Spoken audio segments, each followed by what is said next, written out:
Dear student, पाठ है कबीरदास। और हम तो एक एक करी जाना, वसंतो देखत जग बोराना। आपके चैप्टर का नाम है। जैसा कि इसका आप फर्स्ट पार्ट पढ़ चुके हैं पहली वीडियो। ये सेकंड पार्ट है काव्यांश 2 से। अब मैं आपको थोड़ा सा संक्षिप्त जीवन परिचय बताऊंगी कबीरदास जी का। कबीरदास जी का जन्म सन 1398 में लहरतारा नामक स्थान पर वाराणसी उत्तर प्रदेश में हुआ था। यूँ तो इनके विधिवत जो शिक्षा नहीं बताते हैं कि इनके ये ठीक रूप से शिक्षित हुए थे। बहुत सारे प्रमाण मिलते हैं कि कबीरदास शिक्षित नहीं थे। उसमें उनके द्वारा ही कुछ ऐसे भी मिलते हैं, जैसे कि मसी कागज छुओ नहीं, कलम गही नहीं हाथ, अर्थात कि मसी माने शाही, कागज माने कागज, कि मैंने हाथों से अपने कागज, कलम और शाही को नहीं छुआ है। लेकिन फिर भी कबीरदास जी को हजारी प्रसाद द्विवेदी ने एक अच्छा डिक्टेटर कहा है, क्योंकि साफ और सटीक बोलने वाले कबीरदास जी अपने जो इनके शब्द हैं, शब्दवाणी जो गुरुवाणी है, उसमें भी दिखाई देता है। इनकी मृत्यु सन 1318 में मानी जाती है। वैसे किसी भी समय इनके जन्म के में या वो बिल्कुल बहुत सारी भ्रांतियाँ हैं, कोई कंफर्म नहीं है, क्लियर नहीं है कहीं भी। अब मैं आपका जो पैराग्राफ है, इनका पद साखी सबद्रमैनी इनकी रचनाएं हैं। और जो पहला पद है मैं वो आपको पहली वीडियो में पढ़ा चुकी हूँ बेटा, ठीक है।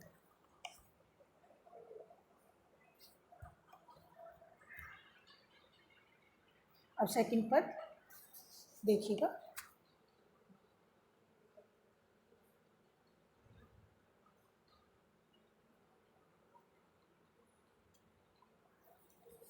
ठीक है, सेकंड पद है, संतो देखत जग बोराना। संतो देखत जग बोराना, साँच कहो तो मारन धावे, झूठे जग पतियाना। नेमी देखा धर्मी देखा, प्रात करे असमाना। आत्म मारी पख नहीं पूजे, उनमें कहूँ नहीं जाना। बहुतक देखा पीर ओलिया, पढ़े किताब कुराना। के मुरीद तदबीर बतावे, उनमें उहें जो ज्ञाना।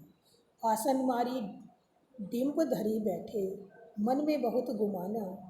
पीपर पाथर जो पूजन लागे, तीरथ कर बुलाना। टोपी पहिरे माला पहिरे, छाप तिलक अनुमाना। इसमें जो कबीरदास जी का पद है सेकंड वाला, उसके पहले आप अर्थ देखेंगे, सुनेंगे। बोराना, बुद्धि भ्रष्ट होना, पगला जाना, ठीक है। साँच सच, धावे दौड़ते हैं, पतियाना विश्वास करना, नेमी नियमों का पालन करने वाला, और आत्म स्वयं पखनाई पत्थरों की मूर्तियाँ, बहुतक बहुत से, पीरोलिया धर्मगुरु, जो धर्मगुरु होते या संत, मुरीद शिष्य, जो अनुगामी होता है उसके अनुसार चलना होने वाला होता है, तदबीर उपाय, आसन मारी ध्यान मुद्रा में बैठना, डिम्ब धरी आडंबर करके या घमंड करके, गुमाना अहंकार, गुमान हो गया है, ऐसा कहते हैं ना। पीपल का वृक्ष, पत्थर माने पत्थर, ठीक है। इसमें कबीरदास जी बताना चाहते हैं इन पंक्तियों के माध्यम से कि सामाजिक रीति रिवाज के क्षेत्र में बहुत सारे पाखंड और वाह्य आडंबर जो दिखाई देते हैं, उनके ऊपर उन्होंने प्रहार करने की कोशिश की है अपनी वाणी से। कबीरदास जी लोगों को बाह्य आडंबरों के वशीभूत होकर ईश्वर प्राप्ति के लिए दिन रात प्रयास करने के कारण कहते हैं कि यह संसार पागल हो गया। अरे संतो, यह संसार पागल हो गया है, उसकी मति मारी गई है। क्यों? क्योंकि जो व्यक्ति सत्य का अनुसरण करता है, लोगों को वास्तविकता से परिचित कराता है, लोग उसे मारने के लिए दौड़ते हैं। जो उसे सांच कहो तो मारना, अर्थात कि जो सच से अवगत कराता है, लोग उसे मारने के लिए आते हैं। झूठे जग पतियाना। ये वास्तविकता है कि जो व्यक्ति तुम सत्य का अनुसरण करता है और उसकी वास्तविकता से तुम्हें परिचित कराता है, उसी को ही लोग धिक्कारते हैं या मारने को तैयार हो जाते हैं। तथा जो व्यक्ति झूठ बोलता है, लोगों को सत्य से गुमराह करता है, लोग उसकी बात को हमेशा विश्वास करते हैं। जो हमेशा ही झूठ तूफान या इनका सहारा लेता है, उसे लोग हमेशा ही उसका साथ देते हैं या उस पर लोग ज़्यादा विश्वास करते हैं। आत्म धरी पखानी पूजे। फिर कबीरदास जी कहते हैं कि जैसे हिंदू धर्म में जुड़े हुए या मुसलमान धर्म में बहुत सारे ऐसे पाखंडी और ढोंगियों के बारे में वे बताना चाहते हैं कि ऐसे अनेक लोग हैं जो नियमबद्ध होकर धार्मिक परंपराओं का बड़ी निष्ठा के साथ पालन करते हैं। मतलब कि भले ही धर्म कोई सा भी हो, बहुत सारे ऐसे लोग हैं जो बाह्य आडंबरों को एकत्र करके उनकी पूजा उपासना नियमबद्ध तरीके से करते हैं। और ऐसे लोग अपनी आत्मा को तो हर पल हर दिन मारते ही रहते हैं, बल्कि मारते रहते हैं अर्थात कि हनन करते रहते हैं। लेकिन दूसरों को भी पत्रों की अत्यधिक निष्ठा की पूजा करने के लिए वे प्रेरित करते हैं कि तुम भी उन पत्रों की ही पूजा करो। क्योंकि कबीरदास हमेशा मूर्ति पूजा के खिलाफ थे, तो उन्होंने इन पर बहुत अधिक प्रहार किया है अपनी वाणी से। बहुतक देखा पीर ओलिया, पढ़े किताब कुरान। और बहुत सारे संत औलिया का धर्म गुरु जो होते हैं, ये कुरान पढ़ते हैं। और जो भी हमारे चाहे हिंदू धर्म में हो या मुसलमान धर्म में हो, कोई से भी धर्म में हो, उन्हीं का वे अनुसरण करते हैं, कुरान पढ़ना, रामायण पढ़ना, इस तरह से। लेकिन जो वास्तविकता है उसे वे शायद नहीं देख पाते। फिर वे कहते हैं कि ऐसे जो मुसलमानों के विषय में फिर कबीर कहते हैं कि उन्होंने अनेक ऐसे पीर औलिया देखे हैं, अर्थात कि धर्म गुरु देखे हैं, जो धार्मिक पुस्तक कुरान को नियमित रूप से तो पाठ करते हैं, लेकिन अपने शिष्यों को अल्लाह को पाने के लिए तरह तरह के उपाय बताते हैं। और जो उनके जो शिष्य होते हैं, उन्हें भी वे उनको पढ़ने के लिए संदेश देते हैं। के मुरीद मतलब शिष्य, उन्हें भी पढ़ने के लिए वे प्रेरित करते हैं। और जबकि वे स्वयं उस अल्लाह का रहस्य नहीं जान पाए हैं, लेकिन वे फिर भी यही बताते हैं कि कुरान पढ़ने से उन्हें अल्लाह की प्राप्ति हो जाएगी। कबीर दास फिर ढोंगी और योगियों पर प्रहार करते हुए कहते हैं कि आसन लगाकर, आसन मेहरी डिम्बधरी।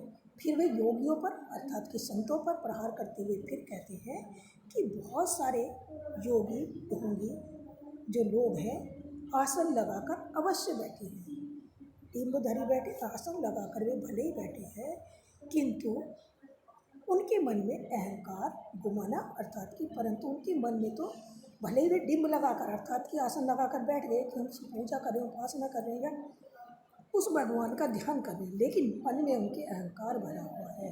तो जिसके मन में अहंकार हो भला, उस ईश्वर की प्राप्ति कैसे संभव है? वही कबीरदास जी कहना चाहते हैं कि जो अपना गुमान है, जब हमने उसे ही नहीं निकाल पाए हैं, तो हमें उस ईश्वर का ध्यान में हमारा मन कैसे लग जाएगा या हम उसे कैसे जान सकते हैं?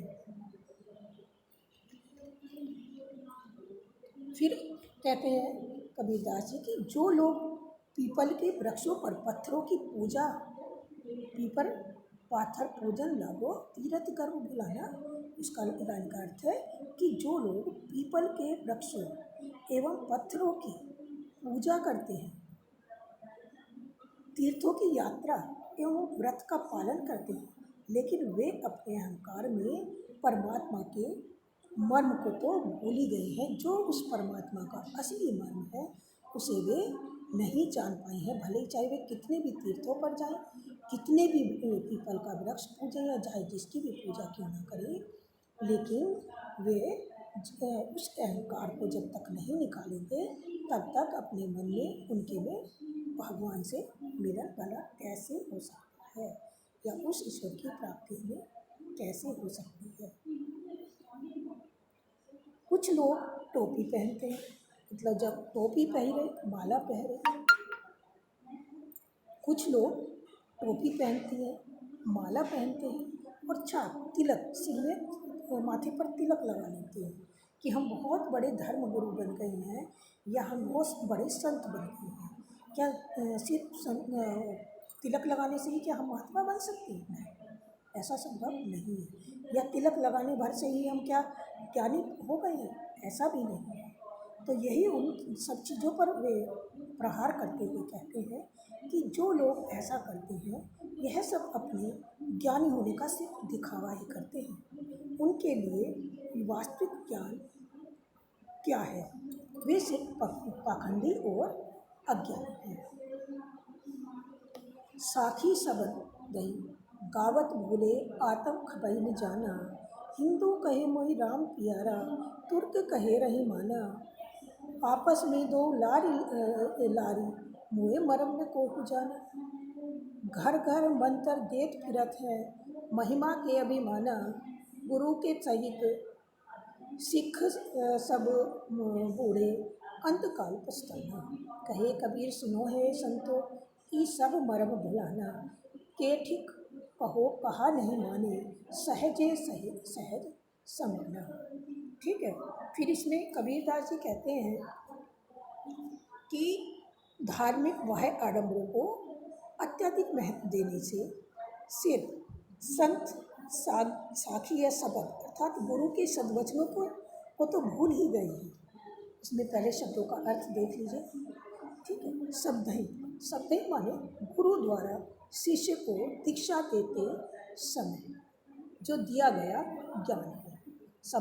शब्द ही माने गुरु के द्वारा शिष्य को दीक्षा में जो दिया गया मंत्र या ज्ञान। दो माने दोनों, काहू माने किसी ने, मंत्र माने मंत्र ईश्वर की प्राप्ति। अर्थात कि मंत्र क्या होता है कि जो ईश्वर तक जाने का उपाय है, रास्ता है। महिमा गुरु का महात्म्य, सिख शिष्य, बूढ़े डूबे हुए, मर्म मतलब उसके ब्रह्म को, तेतिक माने कहाँ तक, और सहज माने सहज रूप से। सहज माने ईश्वर से सामना करना, उसमें लीन हो जाना या उसमें समाहित हो जाना। किसमें? ईश्वर।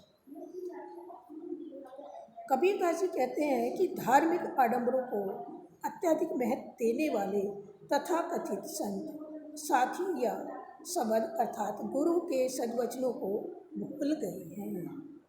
कबीर क्या कहते हैं कि जो धार्मिक बाह्य आडंबरों का पालन करने वाले व्यक्ति हैं वे उस गुरु के वचनों को तो भूल ही गए हैं। उन्हें तो वह खबर ही नहीं है कि हमें गुरु ने क्या मंत्र दिया था या हमें गुरु ने क्या बताया था।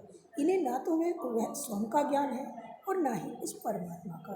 हिंदू कहे मोहि राम प्यार, ना तो आत्म खबरी न जाना, अर्थात कि ना अपना ज्ञान है, अपनी आत्मा का ज्ञान है, ना ही कि किसी और का उन्हें ज्ञान है, और न ही अर्थात कि परमात्मा का ज्ञान है। हिंदू एवं मुसलमान, हिंदू कहे वही राम प्यारा।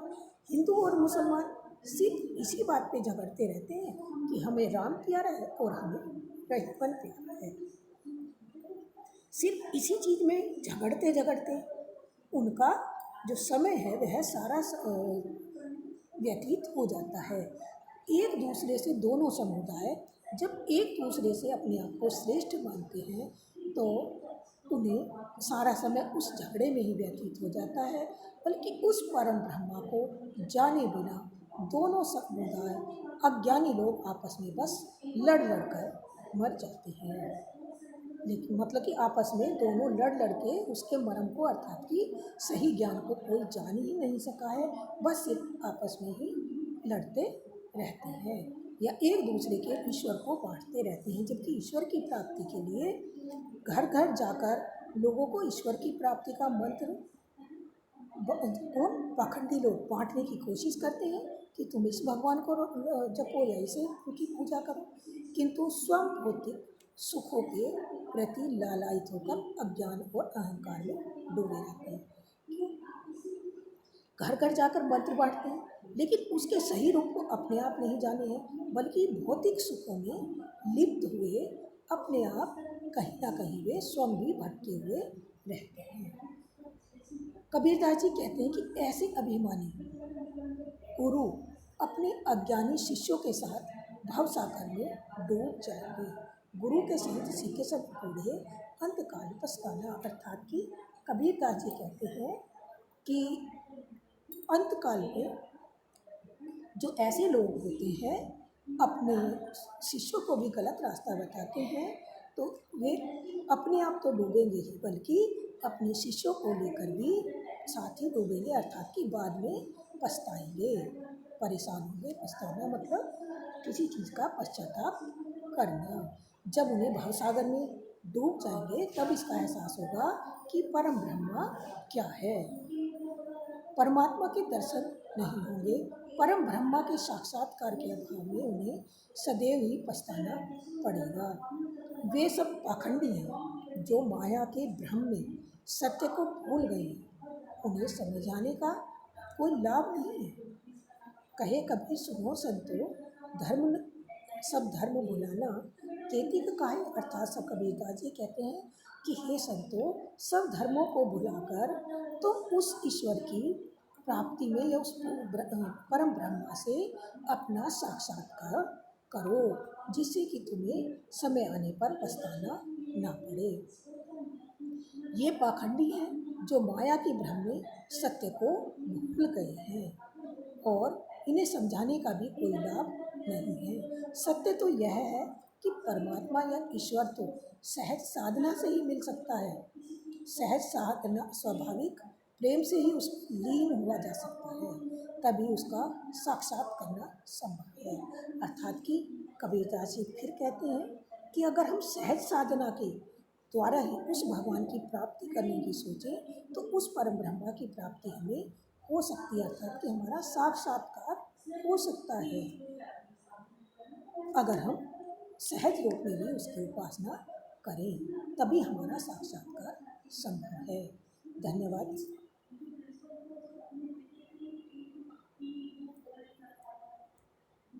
धन्यवाद विद्यार्थी।